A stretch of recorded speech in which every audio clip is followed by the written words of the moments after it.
Catalonia still has no president, but one thing is clear: if parties are not able to agree on a new leader within 2 months, a new election will be automatically called. It will be the third time Catalans would have to go to the ballot boxes in a year, after the referendum and the December 21st election. Jordi Turull failed to get enough votes to become president in an investiture debate today here in Parliament. Why? 4 far-left CUP MPs, essential for the pro-independence parties to command an overall majority, decided to abstain. Here at Catalan News, we'll explain the latest on today's vote and what happens next. The Catalan Parliament held today a controversial debate to elect a new president. The session was called last minute amid criticisms from some unionist parties. The candidate, Jordi Turull, was the third put forward by pro-independence groups after failed attempts by Catalan leader Carles Puigdemont and jailed Jordi Sánchez to be elected. He was chosen as candidate after a judge in Madrid summoned him and 5 other Catalan officials to court on Friday. They might all be sent to jail for their role in the independence declaration last October, but that did not stop Turull today from trying to become president. Prefereixo el risc de ser víctima d'injustícies que de desentendre'm d'un moment com l'actual.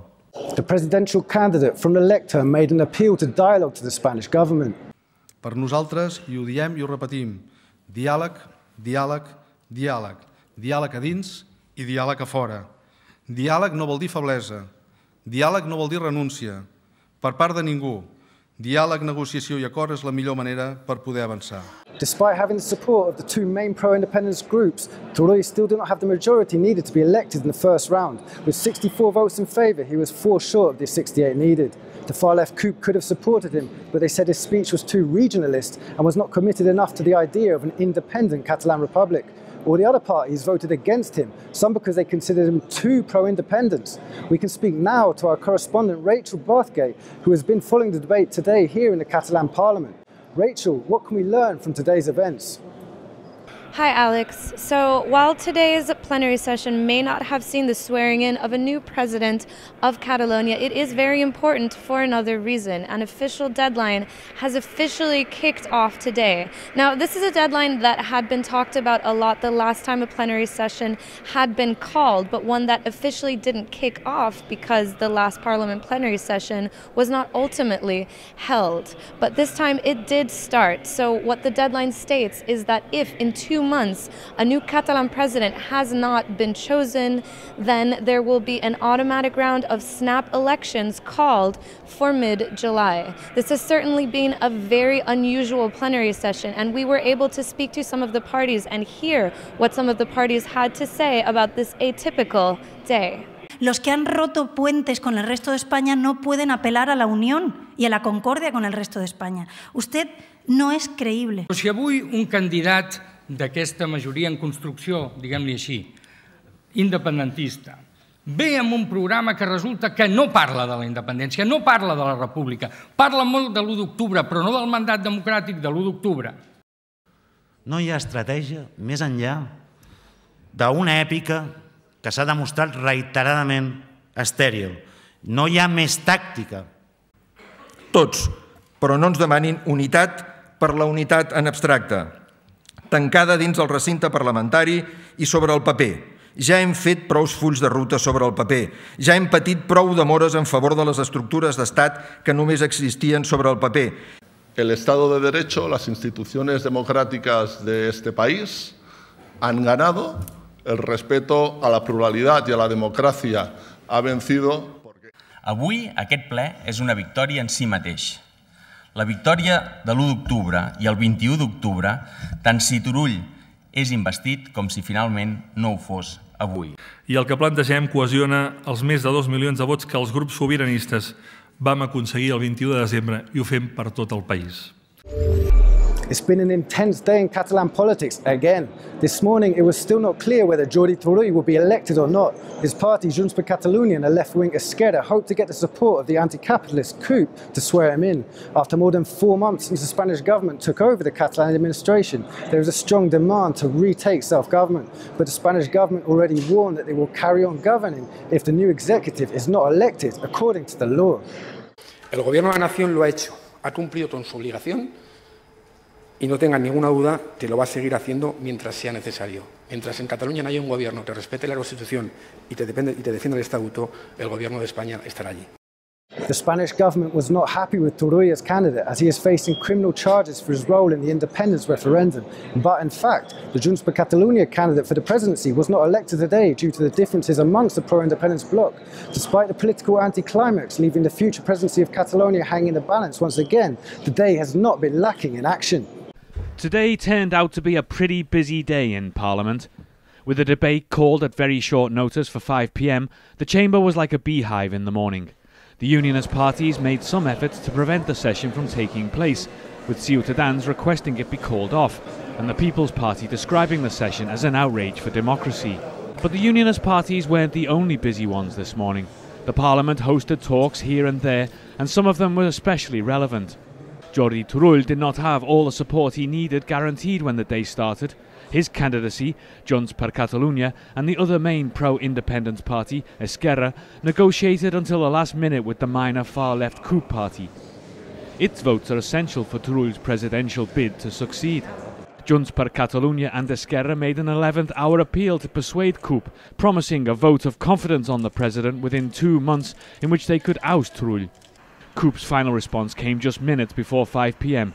It was a no, and they made it clear in the plenary session. Ens proposen acatar el Tribunal Constitucional i la legalitat constitucional i estatutària. Ens plantegen que fent autonomia algun dia podrem retornar a la República. Nosaltres no podem assumir aquest projecte.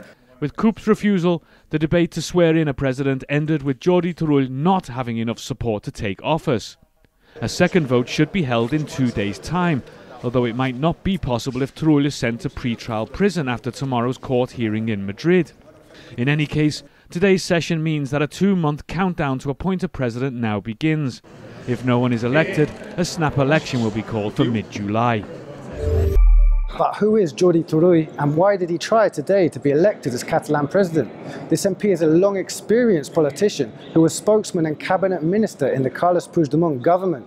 He spent a month in jail for his role in the independence referendum, and he might face more time behind bars very soon again, as he is only free on bail. Jordi Turull, resilient party member. He's gone from being a senior official of a defunct regionalist party to becoming one of the main pro-independence figures. After a 30-year stint in politics, his career peaked after being a key player in the independence vote, but not without paying a high price for it. Turull has been involved in institutional politics his whole life. He's held several political offices as a member of Convergència, the centre-right regionalist ruling force in Catalonia.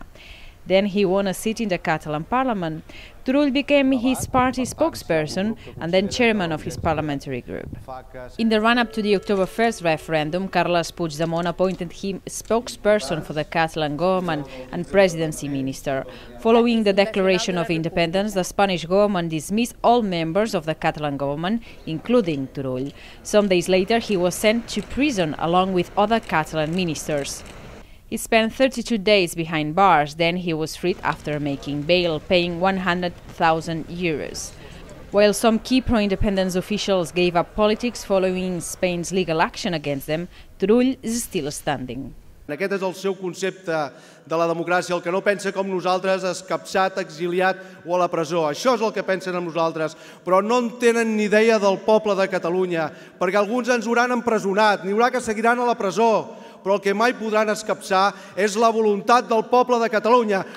Now the Spanish judiciary decisions have pushed Turull to the forefront of politics. He's the third presidential candidate after the 21st December elections were held. Despite being in Brussels, Puigdemont was the first candidate, but the Spanish judiciary challenged his bid for president, setting various conditions for him to be sworn in. At risk of being arrested if he set foot on Catalonia, Spain's court ruled that Puigdemont had to attend parliament in person and with judicial authorization at that. Ultimately, he stepped aside. After Puigdemont's failed candidacy, one of the jailed Catalan leaders was the next presidential candidate to be nominated. But as with Puigdemont, the Spanish judiciary challenged Jordi Sánchez's candidacy for president. The judge denied him permission to attend parliament, and he also ended up standing down. Turull had a big day today in Parliament in Barcelona, but he's also facing a complicated one tomorrow in Madrid. The Spanish Supreme Court has summoned him and 5 other Catalan officials. Whether they will continue free on bail or face jail time for their role in the independence referendum, they will find out after the court's ruling. Turull and some of his colleagues in the deposed Catalan government spent more than a month in prison and faced up to 30 years for alleged crimes of rebellion and misuse of public funds. The judge might decide to bar them from public office even before they've been formally tried. But not only former ministers risk jail time, the Secretary General of pro-independence Esquerra Republicana, Marta Rovira, and the former Catalan Parliament Speaker, Carme Forcadell, will face the Supreme Court tomorrow as well, with the option of being incarcerated on the table. And amid the critical political situation in Catalonia, the Catalan leader Carles Puigdemont is travelling around Europe to make the case more international. After spending 4 days in Switzerland and visiting the United Nations headquarters in Geneva, Puigdemont is today in Finland. The deposed Catalan president met today with Finnish MPs to denounce what he sees as a violation of fundamental rights. Carles Puigdemont stressed that the Catalan parliament should be allowed to elect a new president and criticised the Spanish judiciary attempts to interfere in the political sphere. Nothing can surprise me from the Spanish authorities. They don't respect the rule of law. They don't respect the rule of democracy. Sending Mr. Turull in jail, or the rest of my colleagues in jail, is not to respect the will of the Catalan people, clearly expressed on the elections. And with this, we finish today's special edition on the investiture debate. We'll be back tomorrow with more information on what's going on in Catalonia and what's going to be an intense day in the Spanish courts, with many ministers of the last government waiting to know whether or not they will be able to continue working here as MPs or whether they will have to go to jail. Thanks for watching and see you then.